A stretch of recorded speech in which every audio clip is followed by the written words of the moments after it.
Negotiate பண்ணலாமா first real எஸ்டேட்ல?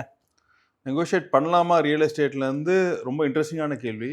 நான் உங்களுக்கு கவுண்டர் கொஸ்டினாக ஒன்று கேட்குறேன். அஃப்கோர்ஸ். டிஃப்ரெண்ட் அசெட்ஸோட எக்ஸ்பர்ட்ஸ் கிட்ட பேசியிருக்கீங்க. இந்த கேள்வியை நீங்கள் வேறு யாருக்குன்னா கேட்டிருக்கீங்களா? இல்லை. ஒரு ஈக்விட்டியில் எக்ஸ்பர்ட்டாக இருக்கிறவர்கிட்ட பேசியிருப்பீங்க, ஒரு கோல்டில் எக்ஸ்பர்ட்டாக இருக்கிற பேசியிருப்பீங்க. ஸோ நெகோசியேஷன்ன்றது ரியல் எஸ்டேட்டுக்கே உரிய ஒரு ஃபீச்சர். நான் கரெக்டாக தான் கேட்டிருக்கேன். ரொம்ப கரெக்டாக தான் கேட்டிருக்கீங்க. என்னென்னா இப்போ ஒரு HDFC ஸ்டாக் வாங்க போகிறீங்க. HDFC ஸ்டாக் வந்து 1000 ரூபாய்க்கு விற்கிது. நீங்கள் போய் கேட்க முடியாது, சார் 1000 ரூபாய்க்கு நீங்கள் விற்கிறீங்க, எனக்கு ஒரு 900 ரூபாய்க்கு கொடுங்கன்னு கேட்க முடியாது. கோல்டு வந்து ஒரு கிராமுக்கு 10,000 ரூபான்னு விற்கிதுன்னு வச்சுக்கோங்களேன். நீங்கள் போய் கேட்க முடியாது, சார் நீங்கள் 10,000 ரூபாய்க்கு விற்கிறீங்க, எனக்கு ஒரு 9,000 ரூபாய்க்கு கொடுங்கன்னு கிராமுக்குன்னு கேட்க முடியாது. ஆனால் ரியல் எஸ்டேட்டில் மட்டும்தான் ஒன்று உங்களால் நெகோஷியேட் பண்ண முடியும்.